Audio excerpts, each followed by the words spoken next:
entering single-sex spaces. That story has led the news.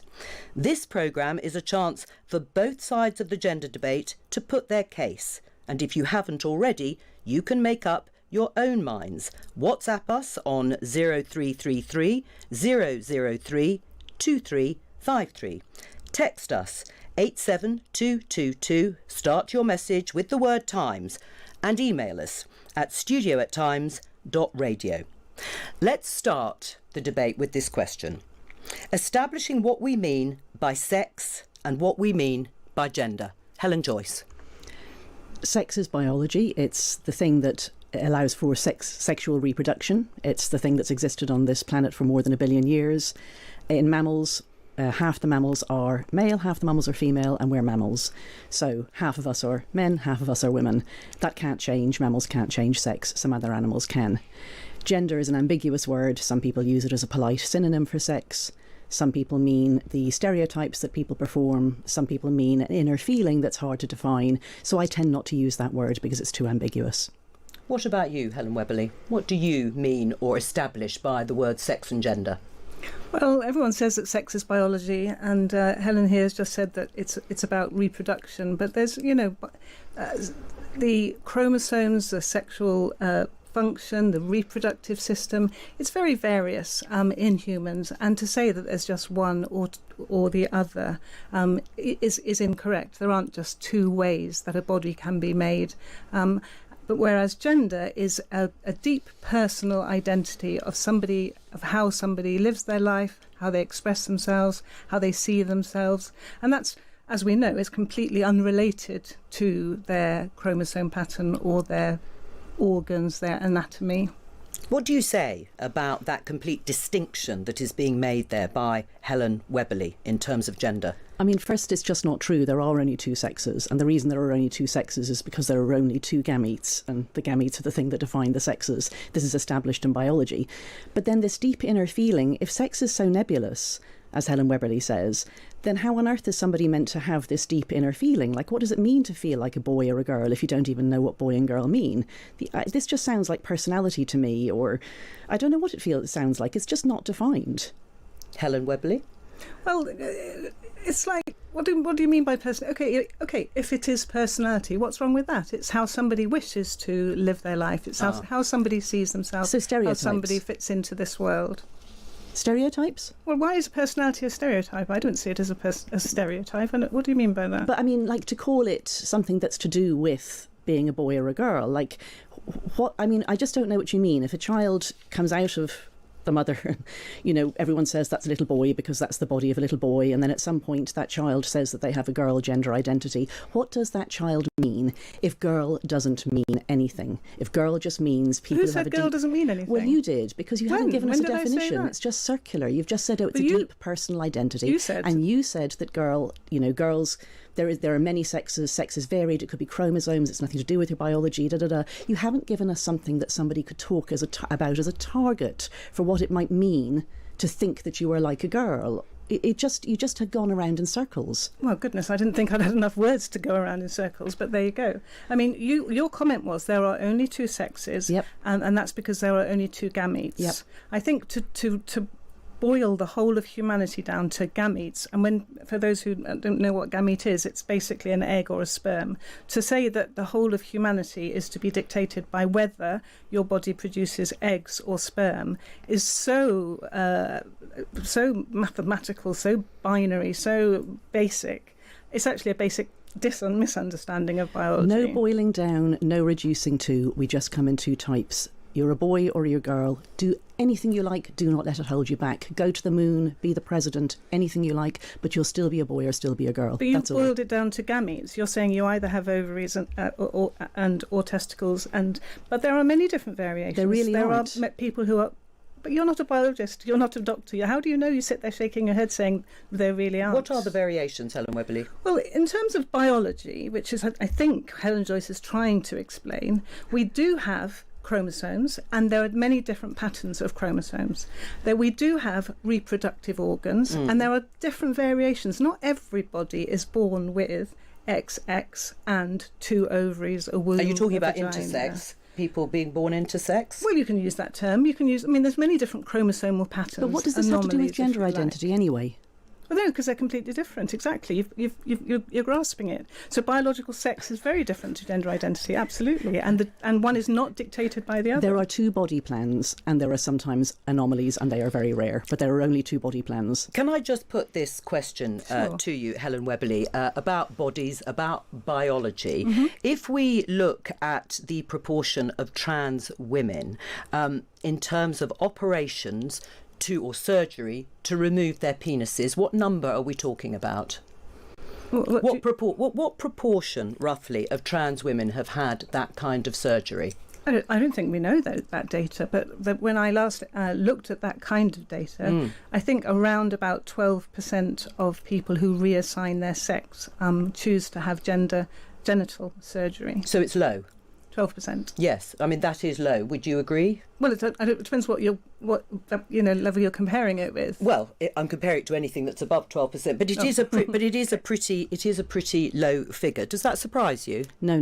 That's about what I thought it was too. Most trans women are just completely standard physiological men. Right. I mean, taking that into account, Helen Webberley, do you think that a predatory man would ever use a transgender identity to get into a female-only space, like a hospital ward, a prison, or a changing room?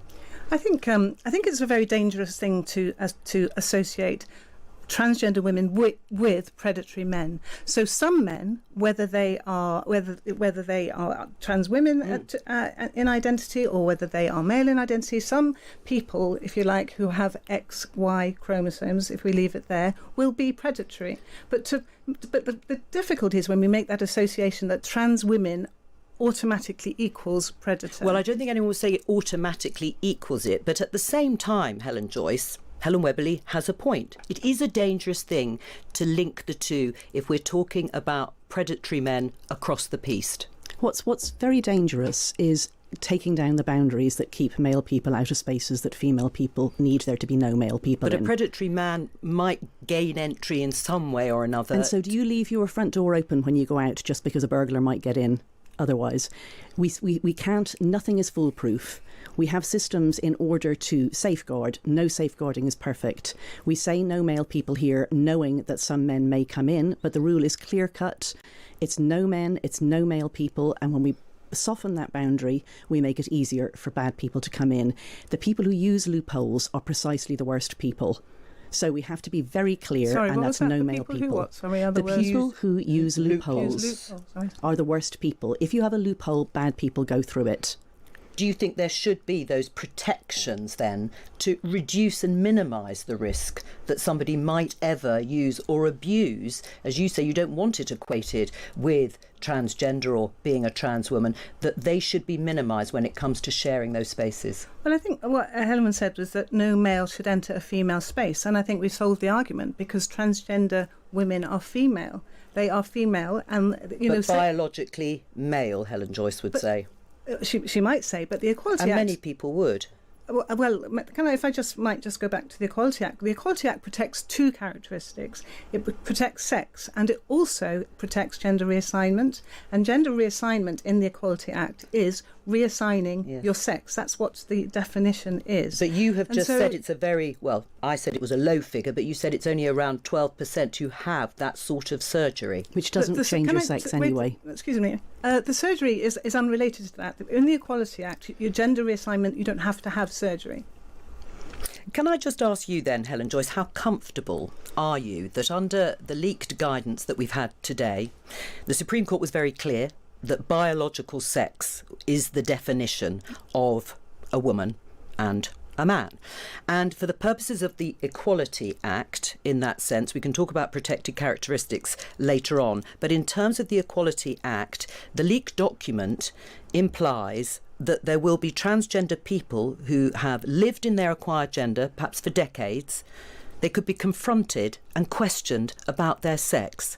That's undignified and intrusive, isn't it? What's undignified and intrusive is coming into a space that is not for your sex, that is there for the other sex. Nobody should be trying to use a space that is not for their sex. Helen Webberley said that gender reassignment changes people's sex. It doesn't. It doesn't do that in reality, and it doesn't do it in law. They're separate characteristics. The Supreme Court was very clear on that. So a trans woman is a man for the purposes of the Equality Act and in reality. And we can all tell who the men and the women are by using our eyes and ears. It's how humanity has done it all along. How can you tell? How can you always tell that somebody who, yes, maybe arrives at a communal changing room, maybe goes to the theatre and wants to use the loos, the lavatories that their gender have acquired, what is it that tells you immediately, I know what sex you are? Are you ever puzzled when you look at the people around you, what sex they are? Because I'm not. And it's no one feature. We're very, very good at recognising sex. It's a ceiling attribute of humans that we can tell what sex people are. 99.99% accuracy, instantaneously. Well, I clearly disagree with that. And I think, to boil down in 2025 in the United Kingdom, Great Britain, that we're actually going to let people's, what they look like, dictate which facility or service they're allowed to use by what they look like. I just don't. I can't believe that we would even think to go back to that. If you saw a 6'2" man with a beard and he was speaking and you could hear his voice was very deep, and he went into the ladies' changing room after a 6-year-old girl, would you think there might be something wrong here? Helen, you talk about the 6. Your arguments are always, it's got to be over 6 foot. No, I'm it's just got asking to be. you, I'm giving you a specific example. And I'm answering. And it's got to go in after a 6-year-old girl, and it's a man. But yes or no? I haven't finished. Can you let me finish? The thing is, we're talking. And used to call him a man.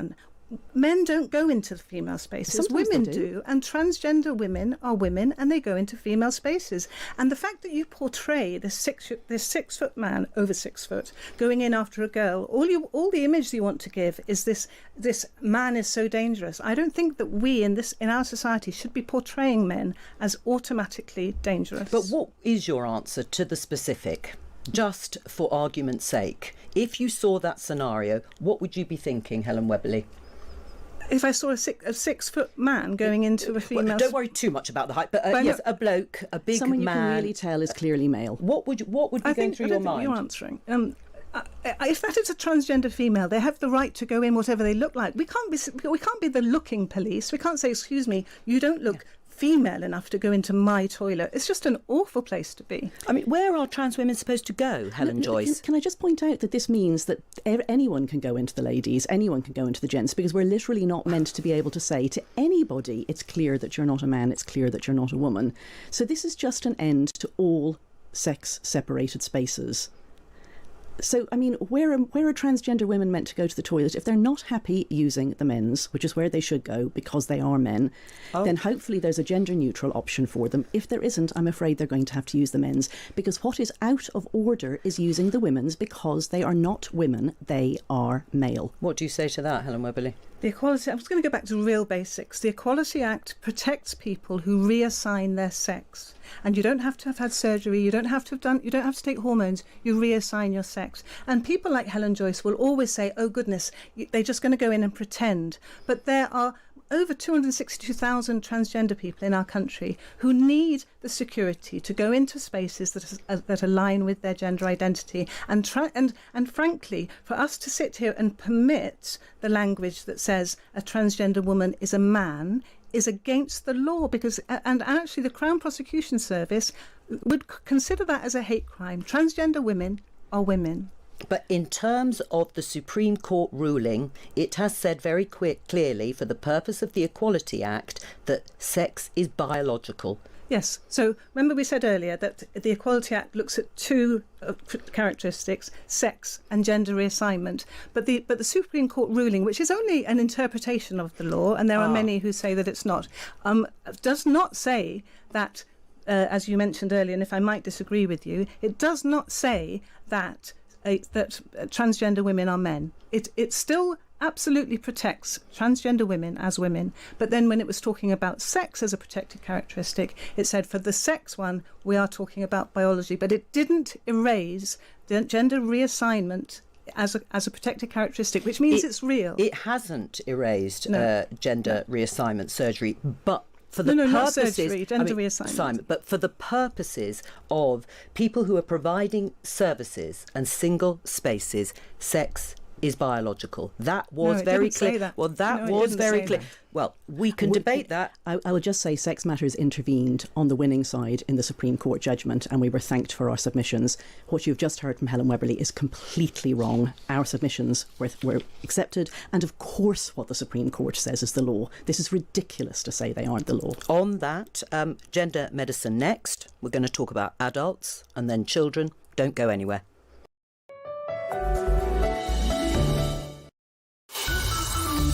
Radio.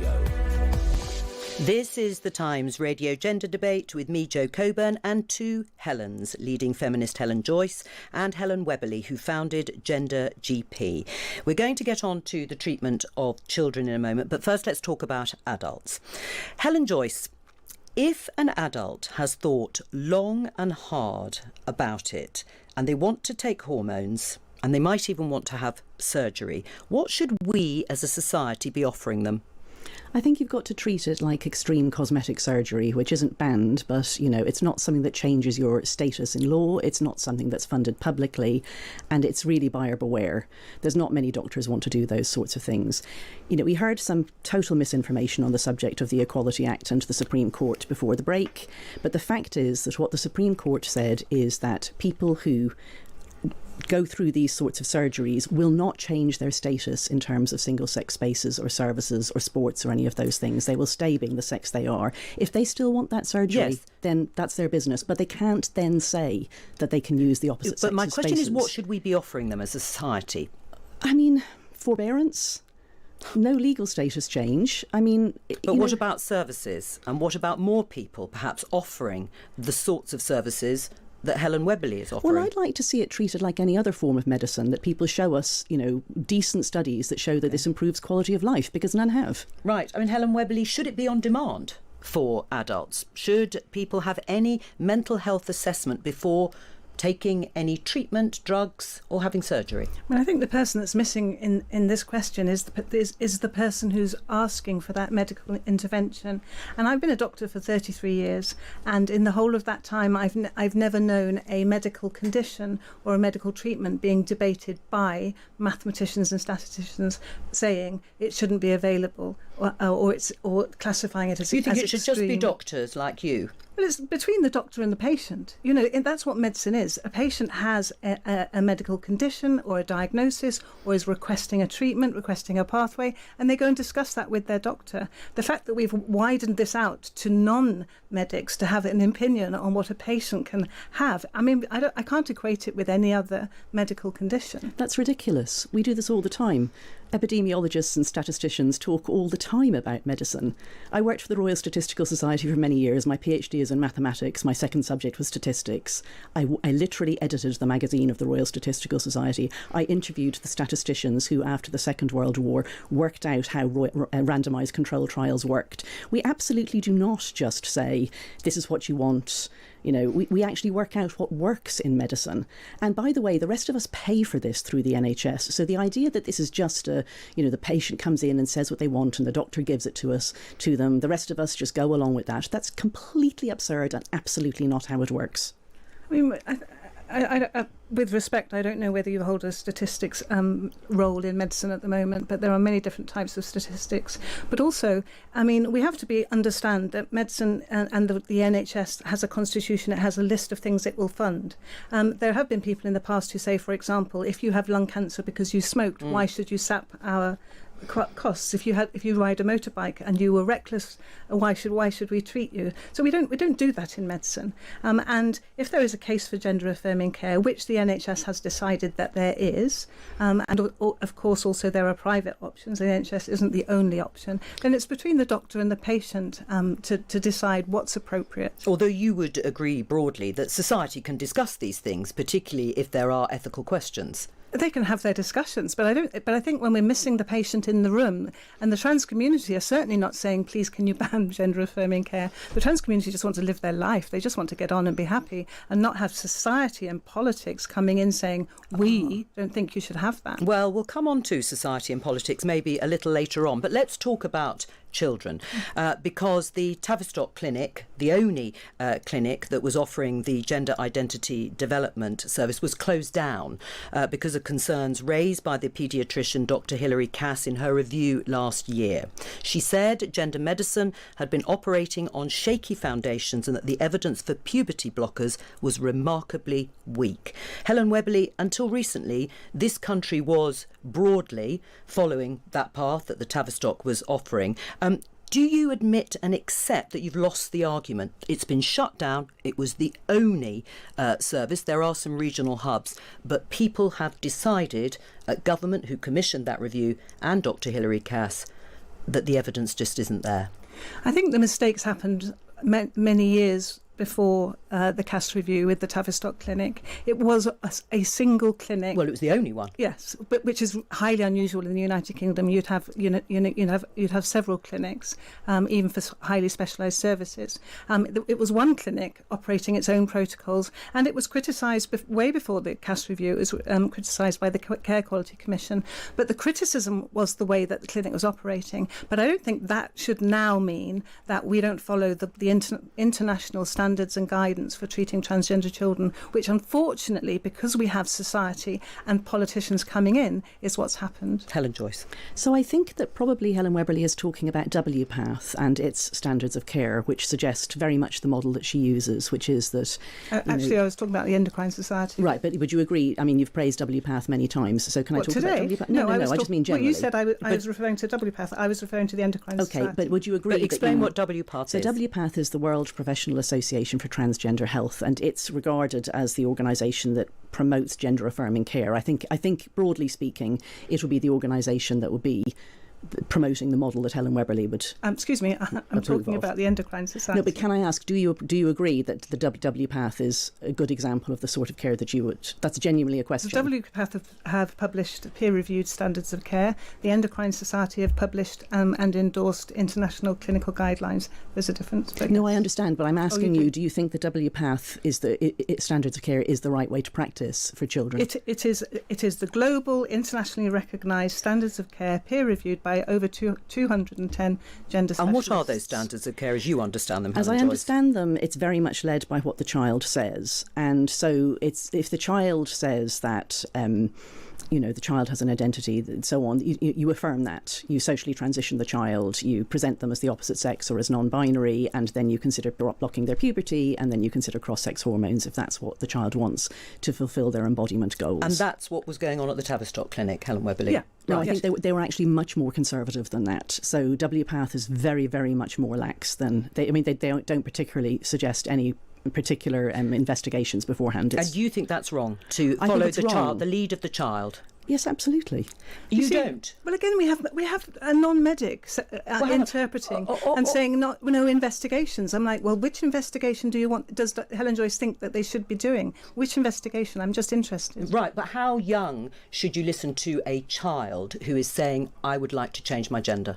They're not changing their gender. They're saying that their gender is different to the one that everyone's calling them. And the time that you listen is the first time that they say it, because you have to understand. And what age could that be? Well, in your experience, in my experience, it's around about 4 or 5 that children start having a sense of self, a sense of identity, Really? and they might at that age kind of start saying, "You're calling me a boy, but actually I'm a girl." And you would listen to that at the age of 4 or 5? Absolutely listen. But listen to it and then take action. Well, but what action? Because this is what people think. People think, oh goodness, then we're going to give puberty blockers. That doesn't come till much, much later. But the concept of believing a child and helping them explore their feelings is really important. Hold that point for a moment, because we're going to talk about the specifics of what you have just begun describing of puberty blockers and cross-sex hormones, and how Gender GP, your firm, operates after the news with Graham Stothard. Oh, or maybe not. We're going to come back to puberty blockers a little quicker than I thought. In terms of the child, let me just continue this thread. Listening to Helen Webberley saying you should always believe a child, I think you said. Listen to a child and at some point take action. What's wrong with that, Helen Joyce? I think there's two ways to listen to a child. One is that the child says something like, I think, Mummy, I'm really a girl. I'm talking about a boy saying this, say. And you say, oh, that's interesting. Why do you think that? What do you think that girls can do? What is it that you want to do that you think you can't do as a boy? Because the thing is, you are actually a boy, and that's not going to change. It can't change. Children are very literal minded. They don't mean this airy-fairy sex and gender are different. And it's very cruel to tell a child they can do something that is actually just not going to be possible. They believe it and they maybe act on it, and then later on it turns out not to have been true. I mean, do you accept that children change their minds? These are shifting thoughts. What is essential is two things. One, Helen Joyce in her response, again, completely denies the existence of gender reassignment or gender incongruence, and I think that's a very dangerous thing to let pass. On the other hand, I think it's really important that we listen to children and we understand and we help them explore. But this blanket, no, you cannot be a boy because you are a girl.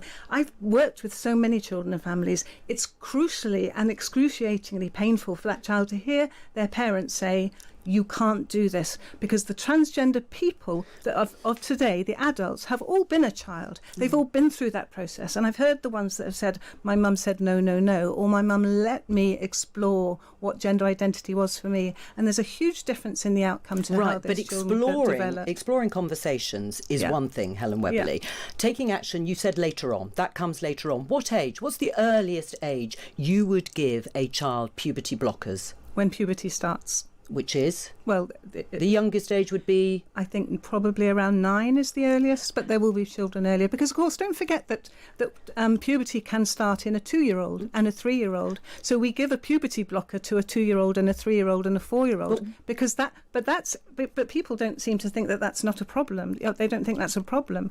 But it's only when it's a transgender child that it becomes a problem. We use puberty blockers across all ages whenever puberty starts, when it's damaging or inappropriate for that child. But what do you understand by informed consent, Helen Webberley? Informed consent means that you have the informed bit means the information. Right. So the doctor has the medical information, the patient has the personal information. You share that information and you come to an agreement of consent, so informed consent. But in what world people will be listening to this is a child have or possess the capability to have informed consent at the age of 8? But we perform medical interventions on children of 8 all the time. Yes, but with the child asking for it.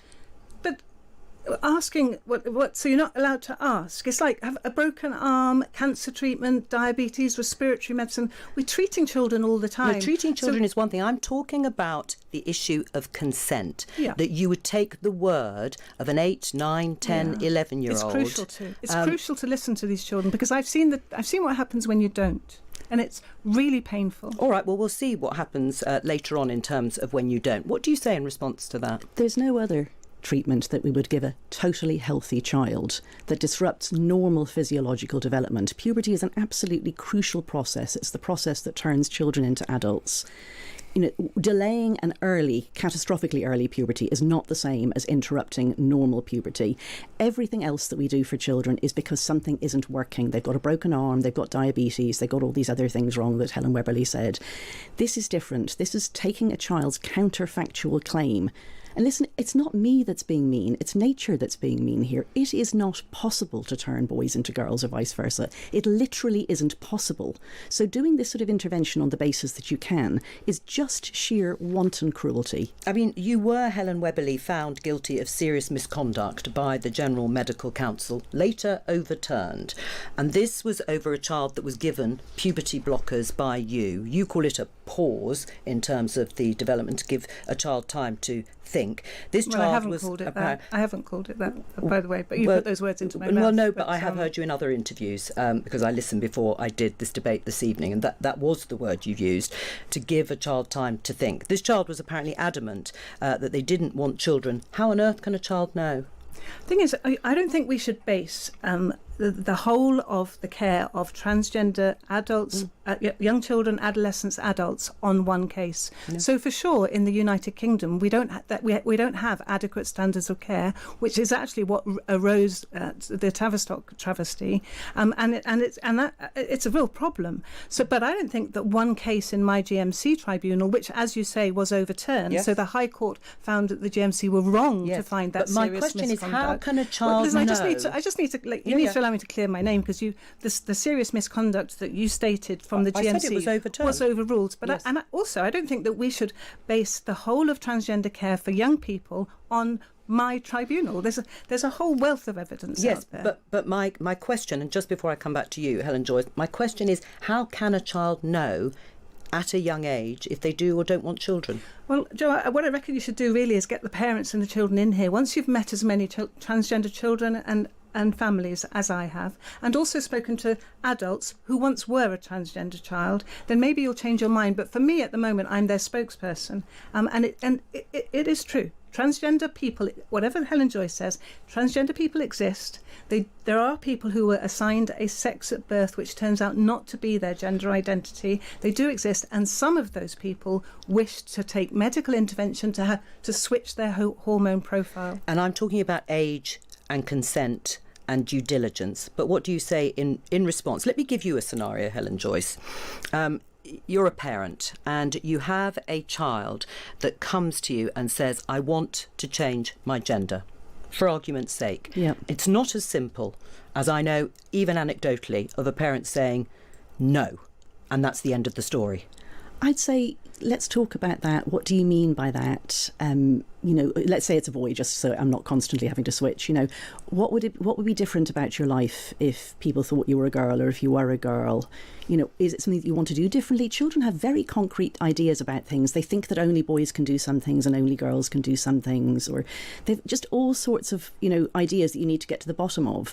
Talking therapy is the right approach here, open-mindedness, but never misleading a child and never using physical interventions for what is clearly a complex psychological issue. I mean, if someone takes gender-affirming drugs and treatment and later decides it was a mistake, do you consider that they've been harmed, Helen Webberley? Before I will answer your question, sure, but again, for us to ask a non-medic, someone who's not a counsellor, someone who's not a psychologist, not trained in gender medicine, what is the right thing to do with the child, and for that person to come back and say, oh, well, you just need to talk to them and find out what I mean. We should not be basing our medical decisions in this country on the views of non-experts, which is what we're doing with your guest over there. Well, before then you answer the question, one of the clearest examples was the closing down of the Tavistock clinic. Another example was the chief psychiatrist in Finland, who was pioneering hormone treatment for patients, but then over time discovered, as she has written in a lengthy piece, that actually the majority, I think 90%, she said, of the patients that were coming to her were young girls between the ages of 15 and 17 who were asking to change their gender. They were in the wrong body, but they also were suffering from a range of other conditions that spread from autism to anorexia and depression. And she became very concerned and concluded that they were the main issues, and actually changing gender wasn't going to solve it. Again, I think we need to be very careful that we're not going on one person's view. All right, but that's two. That's Hilary Cass at the Tavistock and the Finnish psychiatrist. That's two. But how come when I, 10 minutes ago, said that the WPATH has over 200 gender experts who've reviewed all of the medical literature and research, and their publication, the Standards of Care, were peer-reviewed, and how come we don't accept that? But it's easy for us to accept the one case that you hear in the newspapers, or the and there have been people at the Tavistock who said a similar thing. But we need to understand the view of multiple experts and not alarmist cases. Right, that's what they are, alarmist cases. Helen Joyce. Hilary Cass did the biggest and best systematic evidence review. Riitta Kerttu-Kaltiala in Finland has done entire population studies. They really don't show anything remotely like gender-affirming care being sensible. And if we're going to bring up WPATH, one of the chapters in WPATH Standards of Care 8 is entitled Eunuchs. And it says that people can have a eunuch gender identity. and that it might be appropriate to intervene if a man says he's a eunuch, for example, to remove his testicles or to give him drugs to make his testicles not work. And what we're hearing is that people have gender identities and that they're able to tell them from the age of 4 or 5. And what I'd like to know is, if a little boy, 4 or 5-year-old, say, says, "Mummy, I don't think I want my willy, I don't think I want my balls," might we say to them, "Oh, WPATH says that you might be a eunuch. There's a eunuch gender identity. It might actually be appropriate to cut off your testicles and your willy. We're not sure yet. We might have to wait a bit and see." I don't see what's wrong with what I'm saying here within the paradigm that Helen Webberley is talking about, where people know who they are, they know who they are from 4 or 5. Once again, we have a 6-year-old saying, "Mummy, Daddy, I don't want my penis and my testicles," and then rushing towards the surgery to have them removed. It's just, these small cases or that we're citing as examples to throw the But they are legitimate population. cases. No. That's I've an never entire ever, chapter. excuse me, I've never ever met a 6-year-old child come to me and say, I'm a eunuch and I want my penis and testicles cut off. I have met thousands and thousands and thousands of transgender people who identify as a different gender and would like to have gender affirming care, and that care the medical intervention isn't needed until puberty. So we hear all these alarmist bottom of the thing cases because we're not talking to true physicians and medical professionals. My point was really about WPATH being massively important and experts, over 200 medical experts, yada yada, and yet they bring out a standards of care that has an entire chapter about eunuch gender identity. That's why I don't pay any attention to WPATH and why I'd prefer to listen to Hilary Cass and to Rita Kertukaltiala in Finland. We're going to be back in just a moment and we'll be talking about cross-sex hormones. But first, the news. The Times Radio Gender Debate with Jo Coburn on Times Radio. Welcome back. Yes, you are listening to the Times Radio Gender Debate with two Helens, Helen Joyce and Helen Webberley. I said we'd talk about cross-sex hormones and we'll describe, or hopefully two Helens will describe exactly what they are. But the vast majority of people who are prescribed puberty blockers go on to take cross-sex hormones. And that is the hormone that will bring on the sexual characteristics of their chosen gender. And Helen Webberley, I'm right in saying that that is irreversible once you are on cross-sex hormones. The gender affirming hormones is the word that we use, but the day you start gender affirming hormones doesn't mean that it's automatically irreversible from that minute onwards, because what gender affirming hormones does in someone who is taking puberty blockers is it starts a second puberty, and that second puberty takes as long as the first puberty to fully develop, and along that trajectory then the irreversible changes will occur, which is what the patient wants. But along that they're irreversible by the time you've been through a programme of it. Okay. Yeah. And again, what age could they be prescribed at? Well, that varies really, because puberty blockers are easy. They're the best time they're given is when puberty starts, because you want to block puberty. For gender affirming hormones, because it is a second stage of treatment, it varies and it should be guided by individual choice. Right. How do you regard them, Helen Joyce? I mean, in this country, we've now banned puberty blockers, and rightly, because there's no evidence base for their use. They don't improve mental health, and there are increasing worries that they're very harmful. And we say that we don't give cross-sex hormones on the NHS until 16 and preferably 18. Right. So if they're banned, puberty blockers at the moment, then... Well, Helen Joyce says again, she's not a medic, so it's very difficult to fine, do and you've made that point on many occasions. But if they are blocked, what do you say to your patients? They can't get them now. Sorry, so puberty blockers, there's a government ban on puberty blockers, yes, only in transgender children and only until the age of, I forget now whether it's 16 or 18. And you welcome that? No, I don't. It's tragic, absolutely tragic. Right. Helen Joyce. I mean, the evidence showed that they didn't do any of the things they were promised to do. Obviously, they block puberty, but they don't make the children function better mentally, and they're harmful. Right. You obviously don't support that ban. Do you prescribe cross-sex hormones instead to young people? The options for young people who can't have puberty blockers, the ones that are banned, which are the GnRH analogues, is that they can take other medicines to suppress their natural hormone production or the effects of their natural hormone. So are you prescribing cross-sex hormones? I don't prescribe any, but that's up because I don't practice as a doctor at the moment. I don't prescribe. But doctors in this country will use other medicines to suppress puberty or the effects of puberty. Are your colleagues and partners at Gender GP prescribing prescribing cross-sex hormones. Cross-sex hormones, yeah. Right, even though puberty blockers are banned and you would normally start on those and go on to cross-sex hormones. I don't know if you understood my answer, but there are different ways. So basically the two necessary interventions for a transgender child or adolescent are to suppress the effects of or production of the natural hormone and replace it with the opposite hormone, if we like. And there are many different ways to do that and many different schedules to do that. Right, but without puberty blockers being prescribed because they're banned, are colleagues of yours at Gender GP prescribing cross-sex hormones to under 16-year-olds? Well, not because of.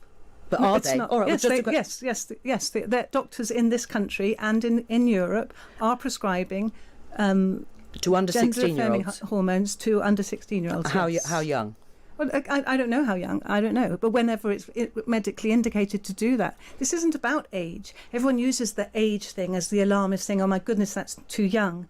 But don't forget that puberty progresses, and if we don't intervene, what you end up with is life-altering, irreversible effects of the other hormone. So it's like the same life-changing, irreversible effects of the hormone that we prescribe. If you don't do it, you end up with the life-altering, irreversible effects of the hormone from the natural body. I mean, I don't know how many times I can say that people are either male or female and sex can't change. So if you give a male person female hormones, that doesn't mean that they go through female puberty. A male person can't go through female puberty. So the pathway that Helen Webberley is describing is a pathway that leads to adult sterility. Your own sex organs will not develop.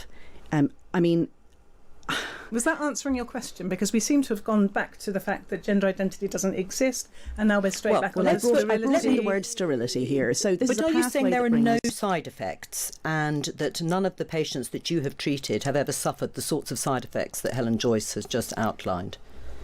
I mean, I don't know how balanced this is becoming, but the side effects of gender-affirming hormones are the effects that person wants. So, for example, somebody who is given, and Helen calls it you can't have a female puberty. Let's call it an estrogen puberty. Right. And the effects of the estrogen puberty are the effects that the person wants. Well, you say that that's what they want. Kira Bell was an example. We're going to go on to a case of one, which is really difficult.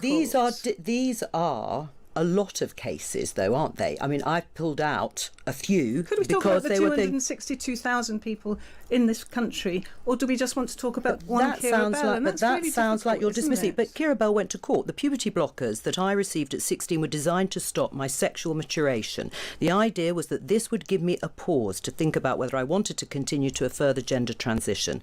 This so-called pause put me into what felt like menopause, with hot flushes, night sweats and brain fog. All this made it more difficult to think clearly about what I should do.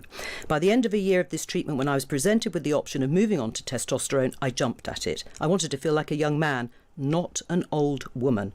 I was eager for the shots to start and the changes this would bring. But it's very clear that they weren't thinking clearly. Does it give you pause for thought, Helen Webberley? Well, you see, Kira Bell went through the Tavistock. The Tavistock didn't, and what the Tavistock said was, regardless of your age, you must have puberty blockers for a year before gender-affirming hormones. And that was wrong. And that's what Kira Bell had. So Kira Bell did have an estrogen menopause and then had to endure that for a year and then had testosterone. But that's not what, if you have a look at the Endocrine Society guidelines and WPATH standards of care, that's not the clinical guidance that they would have done. Did it give you pause for thought, that case? And that is what was criticised by the CAS review and the Care Quality Commission, because they weren't following standards. Does that reassure you?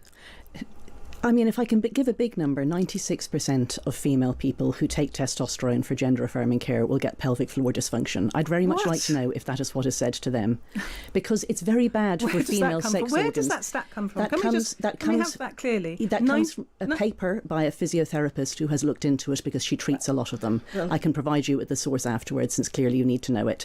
But obviously, it is not good for female sex organs to have testosterone. But again, do you talk to your patients about that? That sort of thing. Yeah, that's a good question. Of course we discuss all of those things. Right. But pelvic floor dysfunction... To a 12-year-old, would they know necessarily what that means and what effect that might have later in life? Well, you're back to the gender-affirming care in 12-year-olds. So the 12-year-old is on puberty blockers. I've never heard this statistic that's come forward. How many patients were in this study? Do you know?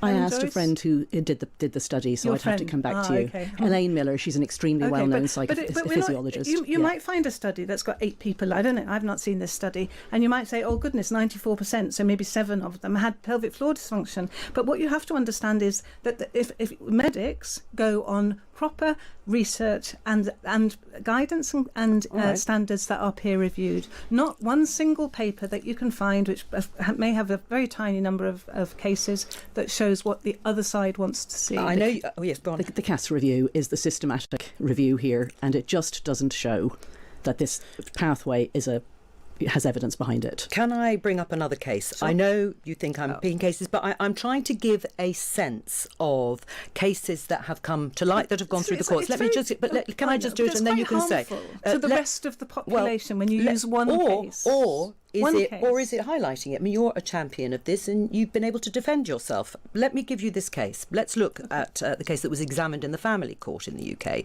Gender GP prescribed testosterone to a child known as Jay, who had been diagnosed with autism spectrum disorder and had a history of anorexia. In fact, had spent 9 months in hospital under the Mental Health Act because of malnutrition. Jay came to you aged 14. Which case and was this, with please? 3, it just comes under J. Which court was this and which country was this? Because that's in not family in the UK. Family court in the UK. It was the family division here. I'll just finish. Jay came to you age 14 and within 3 months was prescribed testosterone. And I suppose the question is, did you order any blood tests or bone x-rays before prescribing gender-affirming hormones to Jay? I don't know this case, and it's not my my patient. I don't know the ins and outs of this case. Would you have done if someone had come presented to you with those issues, those conditions, autism spectrum disorder and a history of anorexia? Would you have ordered blood tests or bone x-rays before? I'm interested. What do you think the blood tests would have shown with the autism and anorexia and gender dysphoria? Because they don't show up on a blood test and they don't show up on a brain scan. And this again is when we've got people. Well, an independent expert looked at Jay's medical notes and said that Jay was at an independent expert was at risk of sudden death. Yeah, but it sounds like you are trying to split hairs, Helen Webberley, instead of saying yes, we would have done all the due diligence that was necessary. The due diligence is dictated by WPATH and Endocrine Society. You can talk about splitting hairs with one patient who might have had autism and anorexia, but by using that one case to dictate or let all of your listeners decide whether gender-affirming care and gender incongruence, gender-affirming care is the right thing to do and gender incongruence exists, it's really unhelpful to use one case when there are hundreds and millions of transgender people across the world. The family court says that child was put on testosterone at such a high level that they were at risk of sudden death. Can I just wrap this up, because we haven't got much time left, by asking a question to both of you, but starting with you, Helen, Joyce. If we go back to the beginning and we look at the interpretation from the Supreme Court ruling, you used the word we've won, or we've won that case. Do you think it is time to be generous to the transgender community, to be a bit more benevolent, perhaps, to the sort of work that Helen Webberley is doing, or not? I think the work that Helen Webberley is doing is absolutely malevolent. I think she's doing enormous harm to children. I take a line at disagreeing with that on there. I think that the kindest thing to do to people who identify as trans is absolutely not to give them evidence-free, harmful medicine, and I think that's what she's doing. And this type of care is not going to last. It is going to be looked back on with horror. Do you agree with that? Do you think it will be looked back in horror? I think absolutely not. I think this present time in history is going to look back in horror when there are thousands and thousands of transgender people not accepted, hurting, being harmed by these kind of views. Thank you to both of you. That's all we have time for. Thank you.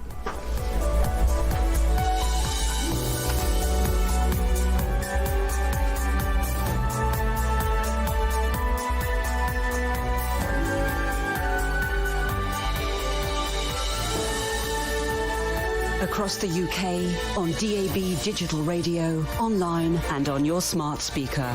This is Times Radio, the voice of the times. Good evening. With the news from Times Radio, I'm Graham Stothard.